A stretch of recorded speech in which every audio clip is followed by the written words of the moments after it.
Mi madre me traicionó con mi mejor amigo de 15 años. Pero cuando mi prometida conspiró a mis espaldas para forzarme a perdonarla, cancelé la boda y las dejé a ambas destrozadas. Tengo 29 años, trabajo en gestión de proyectos para una empresa de tecnología, y honestamente necesito contar esta historia, porque lo que pasó básicamente me hizo cuestionar si puedo confiar en alguien otra vez. La cosa es que pensé que había superado lo peor.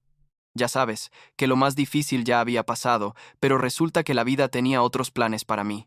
Supongo que debería empezar por el principio, cuando todo era normal, o lo que yo creía que era normal. Crecí en una casa bastante estándar, nada fancy, pero tampoco nos faltaba nada.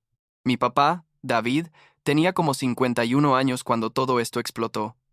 Era de esos hombres callados, confiables, el tipo de persona que llega a casa todos los días a la misma hora y nunca te da motivos para dudar de él. Trabajaba en una firma de contabilidad. Llevaba años ahí. Mi mamá Rebeca tenía 46.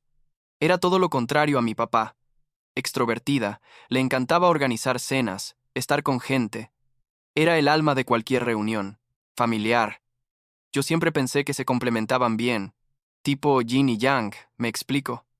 Él era el ancla, y ella era la energía. Durante años pensé que tenían un matrimonio sólido, de esos que ves y dices, ok, así es como debe ser. Y luego estaba Kyle. Kyle y yo éramos amigos desde middle school, o sea, hablamos de años de amistad, tipo más de una década. Ese man sabía todo de mí, yo sabía todo de él, o al menos eso creía. Pasábamos juntos todo el tiempo, jugábamos videojuegos, íbamos a conciertos, nos cubríamos las espaldas en todo. Cuando conseguí mi primer trabajo real, Kyle fue la primera persona a la que llamé. Cuando él terminó con su novia en el último año de high school, se quedó en mi casa como una semana. Era mi hermano, básicamente. Mi familia lo trataba como parte de la familia también. Mi mamá siempre le decía que podía venir a cenar cuando quisiera, que nuestra casa era su casa, y Kyle venía seguido, tipo 2 o 3 veces por semana a veces. Mirando hacia atrás, supongo que debía haber notado algo raro. Hubo momentos donde mi mamá y Kyle se reían de chistes internos que yo no entendía, o donde ella insistía en que él se quedara a cenar incluso cuando él decía que no podía. Una vez llegué a la casa y los dos estaban en la cocina hablando en voz baja, y cuando entré, se callaron de golpe, como si los hubiera interrumpido. En ese momento no le di importancia. Pensé que tal vez Kyle le estaba pidiendo consejo sobre algo personal. No sé. Ella era como una segunda mamá para él después de todo. Pero ahora esos momentos me persiguen, ¿sabes? Porque las señales estaban ahí y yo simplemente no las vi, o no quise verlas. Tenía como 27 años cuando todo se vino abajo. Recuerdo que era un martes. Estaba trabajando desde casa ese día porque tenía que esperar a un técnico que venía a arreglar el internet. Mi papá normalmente llegaba a casa tipo 6 de la tarde, pero ese día llegó como a las 2. Yo estaba en mi cuarto, en una videollamada, cuando lo escuché entrar. Pensé que tal vez se sentía mal o algo, pero luego escuché gritos. Mi papá nunca gritaba, en serio. Nunca lo había visto perder el control así. Terminé la llamada rápido y bajé las escaleras, y lo que vi básicamente me partió en dos. Mi papá estaba en la sala, rojo de la rabia, y mi mamá estaba ahí en pijama, aunque ya era media tarde. Primer red flag, que no procesé en el momento. Y Kyle estaba saliendo del baño ajustándose la camisa. Todo pasó en cámara lenta, tipo película. Vi la cara de mi papá, vi la cara de mi mamá que estaba pálida como un fantasma, vi a Kyle que ni siquiera podía mirarme a los ojos. Y en ese segundo, sin que nadie dijera nada todavía, supe exactamente qué había pasado. No necesitaba explicaciones, no necesitaba confirmación. Mi cerebro simplemente conectó los puntos y sentí como si el piso se abriera debajo de mí. Mi papá me vio en las escaleras y dijo, tu madre y tu mejor amigo, y se rió. Pero no era una risa de alegría. Era una risa amarga, rota, el sonido más triste que he escuchado en mi vida. Kyle intentó decir algo, tipo Marcus, man, yo puedo explicar, y yo solo lo miré. No podía hablar, literalmente no me salían las palabras. Mi mamá empezó a llorar y a decir que lo sentía, que fue un error, que no significaba nada, todas las frases típicas que la gente dice cuando la atrapan haciendo algo imperdonable, pero sus palabras me rebotaban, no las estaba procesando realmente. Kyle se fue rápido, básicamente salió corriendo de la casa, y yo me quedé ahí parado mientras mi papá y mi mamá empezaban a gritarse. Ella decía que él nunca estaba en casa, que ella se sentía sola, que Kyle la entendía, y mi papá le gritaba que eso no era excusa, que cómo pudo hacer eso, que cómo pudo traer a ese hombre a su casa, a su cama. Yo subí a mi cuarto y cerré la puerta, me senté en el piso, y solo, no sé, me quedé ahí como en shock. Podía escucharlos gritar abajo por horas. Al día siguiente mi papá me buscó. Yo había dormido como 3 horas. Seguía en la misma ropa del día anterior. Se sentó en mi cama y me dijo, hijo, necesito que sepas que esto no es tu culpa, y yo solo asentí porque, ¿qué más podía hacer? Me contó que había venido temprano porque olvidó unos documentos, que nunca sospechó nada hasta ese momento, que aparentemente había estado pasando por meses. Meses. No una vez. No un error de una noche borracha. Meses de mentiras. Meses de traición. Me dijo que iba a divorciarse, que Rebeca ya no era bienvenida en la casa, y que yo podía tomar el tiempo que necesitara para procesarlo. Pero yo no quería procesarlo, quería confrontar a mi mamá. La encontré en la cocina haciendo café como si nada, como si no hubiera destruido toda nuestra familia. Le dije, ¿cómo pudiste? Era mi mejor amigo. Mamá, mi mejor amigo. ¿En qué estabas pensando? Y ella me miró con esos ojos, llorosos, y dijo que no fue algo planeado, que simplemente pasó, que Kyle y ella conectaron de una manera que no esperaban. Conectaron. Esa palabra me dio tanta rabia. Le dije que era asqueroso, que había arruinado todo, que había traicionado a papá, que me había traicionado a mí. Y ella intentó tocarme el brazo, pero yo me quité. No podía ni verla sin sentir náuseas. Kyle me mandó como 50 mensajes ese día, llamadas, textos, todo. Decía que necesitábamos hablar, que yo no entendía, que las cosas eran complicadas.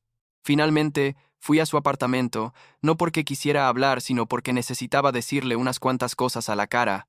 Cuando abrió la puerta se veía hecho mierda, tipo no había dormido, ojos rojos, y empezó a decir, Marcus, bro, tienes que entenderme, tu mamá y yo. Fue algo que, y no lo dejé terminar, lo empujé, no fuerte, pero lo empujé, y le dije que no quería escuchar sus excusas patéticas, que había roto el código más básico de la amistad, que se había cogido a mi mamá en la casa donde yo crecí, y que nunca, nunca lo quería volver a ver.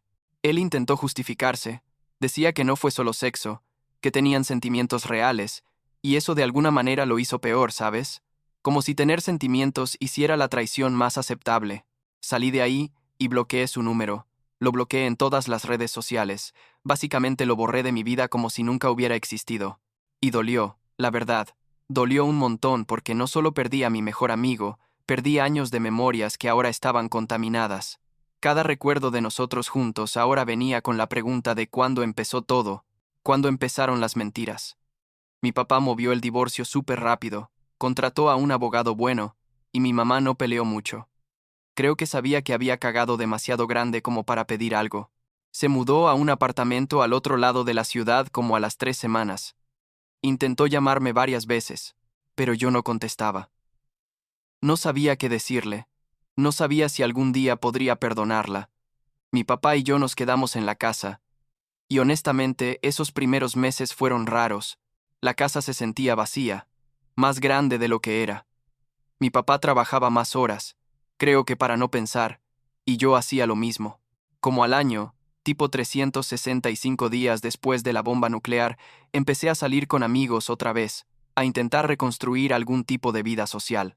Fui a un barbecue que organizó un amigo del trabajo, y ahí conocí a Jessica. Jessica tenía 26 años, trabajaba en marketing, era inteligente, divertida, hermosa. Me cayó bien de inmediato, y aparentemente yo también le caí bien a ella porque intercambiamos números y empezamos a salir. Al principio no le conté nada sobre lo que había pasado con mi mamá y Kyle, tipo era demasiado heavy para una conversación de primera o segunda cita, pero eventualmente, como a los 3 meses, se lo conté todo. Ella fue súper comprensiva, dijo que no podía imaginar lo difícil que había sido, que entendía por qué tenía problemas de confianza. Jessica y yo estuvimos juntos por 2 años. Buenos años, la verdad. Ella me ayudó a volver a confiar en la gente, a creer que no todos iban a traicionarme. Conoció a mi papá varias veces, a él le caía bien, decía que era buena para mí. Nunca conoció a mi mamá porque yo seguía sin hablarle, y Jessica respetaba eso, o al menos eso creí. A los 2 años le propuse matrimonio. Lo hice en una playa durante un fin de semana que nos fuimos juntos. Nada súper elaborado, pero fue bonito, significativo. Ella lloró y dijo que sí. Y yo pensé, ok, finalmente las cosas están mejorando. Finalmente puedo construir algo estable, pero entonces, como a los 6 meses del compromiso, me enteré por un conocido mutuo que Kyle había sido arrestado. Robo. Aparentemente había entrado a una casa y se llevó como 10,000 dólares en electrónicos y joyas. Terminó en la cárcel, esperando juicio. No voy a mentir. Sentí una especie de satisfacción oscura cuando me enteré. No es que quisiera que le fuera mal, pero tipo, karma. ¿Sabes? El universo cobrándole por lo que hizo. Se lo mencioné a Jessica de pasada, tipo, oye, ¿te acuerdas de Kyle del que te hablé? Pues fue arrestado. Y ella puso una cara rara pero no dijo nada más. Como una semana después recibí un email de mi mamá. Era largo, lleno de disculpas y excusas. Decía que había oído sobre Kyle, que eso le había hecho reflexionar sobre sus errores, que quería arreglar las cosas conmigo, que yo era su hijo, y que no podía vivir sin tenerme en su vida. Básicamente todo el discurso emotivo diseñado para hacerme sentir culpable. Le mostré el email a Jessica y le dije que no iba a responder, que mi mamá había tenido años para reflexionar y arreglar las cosas, que el arresto de Kyle no cambiaba nada. Jessica asintió y dijo que me apoyaba, que era mi decisión. Pero entonces pasó algo que no vi venir para nada. Jessica me dijo que tenía una sorpresa para mí, que había reservado una cena en un restaurante Nice del centro para celebrar no sé qué. Creo que dijo que era un mini aniversario anticipado o algo así. Yo dije, ok, cool. Me puse camisa y pantalones decentes, y fuimos. Llegamos al restaurante. El host nos llevó a una mesa en el fondo, y cuando me estoy sentando veo a alguien levantarse de una mesa cerca. Mi mamá. Mi puta mamá estaba ahí, caminando hacia nosotros con una sonrisa nerviosa. Me quedé congelado. Miré a Jessica y ella tenía esta expresión tipo, por favor no te enojes. Y de inmediato, entendí lo que había hecho. Me había tendido una trampa, básicamente. Me había llevado ahí bajo falsos pretextos para forzarme a ver a mi mamá. Mi mamá llegó a la mesa y dijo, Marcus, hijo, por favor, solo escúchame. Y yo me paré de la silla tan rápido que casi la volteé. Le dije a Jessica, ¿en serio? ¿En serio acabas de hacer esto? Ella intentó agarrarme la mano, pero yo me quité y salí del restaurante. Las dejé ahí, a las 2. Ni siquiera miré atrás. Manejé a casa hirviendo de rabia. No podía creer que Jessica hubiera hecho eso, que hubiera ignorado completamente mis límites, que pensara que sabía mejor que yo lo que necesitaba. Llegó como media hora después. Entró al apartamento. Vivíamos juntos ya desde hacía como un año, y empezó a decir que lo hizo porque me amaba, porque no quería que yo viviera con ese resentimiento toda la vida, que mi mamá merecía una segunda oportunidad, que todo el mundo comete errores, y ahí fue donde exploté. Le dije que no le tocaba a ella decidir si mi mamá merecía una segunda oportunidad, que le había dicho explícitamente 1000 veces que no quería contacto con mi mamá, que había establecido un límite súper claro y que ella lo había cruzado sin pensarlo 2 veces. Le dije que exactamente igual que Kyle y mi mamá, ella había traicionado mi confianza, que había ido a mis espaldas, que probablemente había estado hablando con mi mamá por quién sabe cuánto tiempo para organizar esto. Jessica empezó a llorar y a decir que no era lo mismo, que ella solo quería ayudar, pero yo ya no estaba escuchando. Había escuchado suficientes justificaciones para toda una vida. Le dije que no podía casarme con ella. Así, directo. Le dije que si no podía confiar en que ella respetara algo tan fundamental como mis límites con mi familia, entonces no podía confiar en ella, punto, y que sin confianza no había matrimonio posible. Ella se puso histérica, tipo llorando fuerte, diciendo que estaba reaccionando exageradamente, que no podía llamar todo off por esto, pero yo ya había tomado la decisión. Había aprendido la lección con mi mamá y con Kyle. No iba a ignorar otro red flag gigante. A la mañana siguiente, cuando ya estábamos más calmados, hablamos otra vez. Le dije que necesitaba que se mudara, que podía tomarse un par de semanas para encontrar un lugar, pero que no podíamos seguir juntos. Ella intentó de nuevo convencerme de que me diera tiempo para pensarlo, pero yo ya lo había pensado toda la noche. No había vuelta atrás. Le devolví el anillo bueno. Técnicamente era de ella ahora, pero ella no lo quiso. Y empezamos el proceso de desenredarnos nuestras vidas. Fue raro, tipo habíamos pasado 2 años juntos, teníamos amigos mutuales, rutinas, y de repente, todo eso se acabó. Jessica se mudó como a las 3 semanas. Algunos amigos mutuales me preguntaron qué había pasado, y yo solo decía que no funcionó, que fue decisión mutua. No entré en detalles porque no quería dramatizar más la situación. Algunos de esos amigos probablemente pensaron que yo fui el culero, y tal vez tenían razón en cierto sentido. No sé, pero tampoco me importaba mucho lo que pensaran. Ahora, tipo 1 año después de todo eso, estoy viviendo solo otra vez. Me mudé a un apartamento más chico, cerca del trabajo. Veo a mi papá regularmente. Vamos a comer juntos, tipo 1 vez por semana. A veces vemos deportes juntos. Él nunca se volvió a casar. No creo que quiera. Dice que está bien solo, que tiene sus amigos del trabajo, sus hobbies. Yo estoy bien también, supongo. No he intentado salir con nadie más. No me siento listo todavía. Tengo como esta barrera mental donde cuestiono todo lo que la gente dice y hace, busco señales de traición o mentiras en lugares donde probablemente no existen, y sé que no es saludable, pero tampoco sé cómo apagarlo.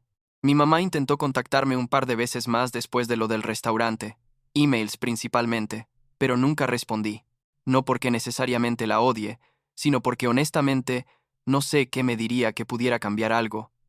Lo que hizo no tiene vuelta atrás, rompió algo en mí que no creo que se pueda arreglar. Y con Jessica.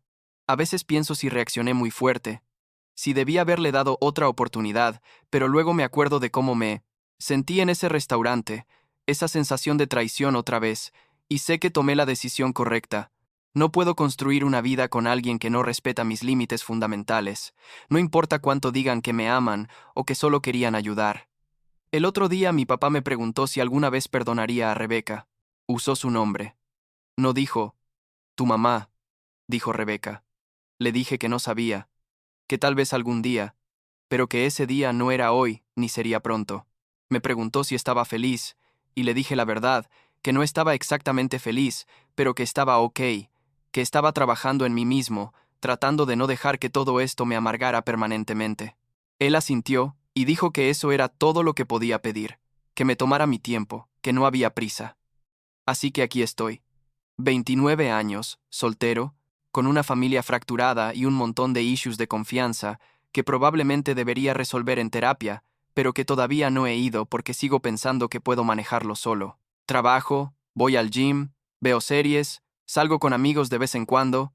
Es una vida tranquila, un poco solitaria a veces, pero es mía, y al menos no hay nadie traicionándome o mintiendo, o cruzando límites que no deberían cruzar. Y eso, por ahora, es suficiente.